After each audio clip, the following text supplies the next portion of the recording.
All right, let's talk about one of the most fundamental building blocks in all of programming, the array. Seriously, if you're learning to code, getting a good grip on arrays isn't just helpful, it's absolutely essential. So let's just dive right in.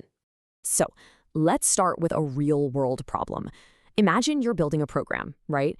And you need to keep track of test scores for a whole class. We're talking like 100 students. How would you actually go about storing all that information in your code?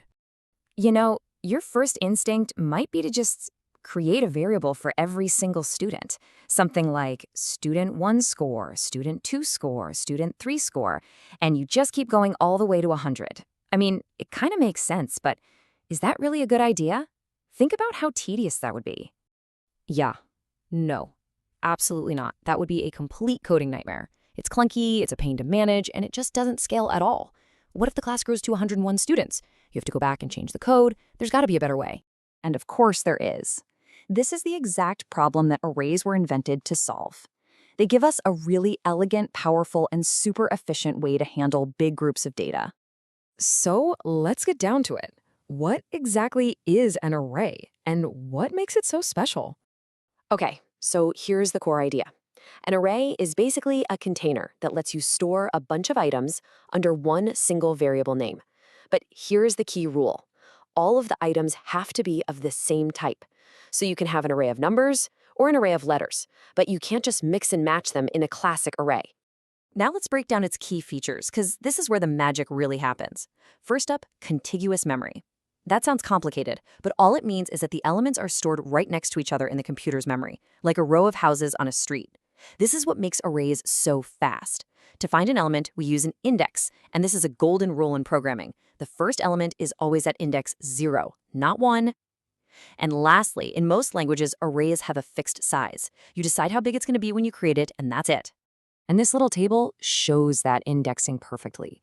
See this simple array of numbers? If you want to grab the first value, the number 10, you ask for what's at index 0. If you want the number 30, you ask for index 2. It's that direct, predictable access that makes arrays so incredibly efficient. Okay, so that's the theory. But what does this actually look like when you're writing code? Let's take a look. Here's how you declare an array in 3 really popular languages. You can see that C++ and Java are pretty strict about it. You've got to state the data type and often the size right up front. Python, on the other hand, is a lot more flexible. What it calls a list is actually a dynamic array, which just means you don't have to define its size. You can just keep adding stuff to it. But even though the syntax is a little different, that core idea of an ordered collection is exactly the same across all of them. So far, everything we've looked at has been a simple one-dimensional list. But arrays can be much, much more powerful than that. They can actually hold data in multiple dimensions. The most common types you'll run into are 1D and 2D arrays. A 1D array is what we've been seeing, just a simple row of elements. But a 2D array? That's more like a grid or a table with both rows and columns. To get an element, you need 2 coordinates, the row number and the column number. This is perfect for stuff like a chessboard, a spreadsheet, or even the pixels that make up the image on your screen. So we get the what and the how, but let's zoom out for a second and talk about the why. Why is it so incredibly important for any programmer to really, truly master this one data structure? Well, it's because arrays are the absolute bedrock of something called data structures and algorithms, or DSA. I mean, think about almost any big programming challenge. Sorting huge amounts of data, searching for one specific thing in a million, even really advanced techniques like dynamic programming. You peel back the layers, and what do you find at the heart of the solution? Almost always, it's an array. They are the true foundation that so much complex logic is built on. So this really is the key takeaway. Don't let the simplicity of an array fool you. If you can really master how they work, how to manipulate them, and how to use them to solve problems, you're not just learning one data structure. You're well on your way to mastering the very core of computer science. All right, before we wrap up, let's do a quick fire round of the most important things to remember from all this. Okay, so remember, an array is one name for a bunch of values, all of the same type. They're stored side by side in memory, which is why they're so fast.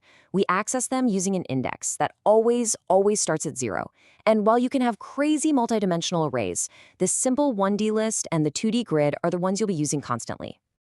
At the end of the day, arrays are beautifully simple in concept, but their power is just immense.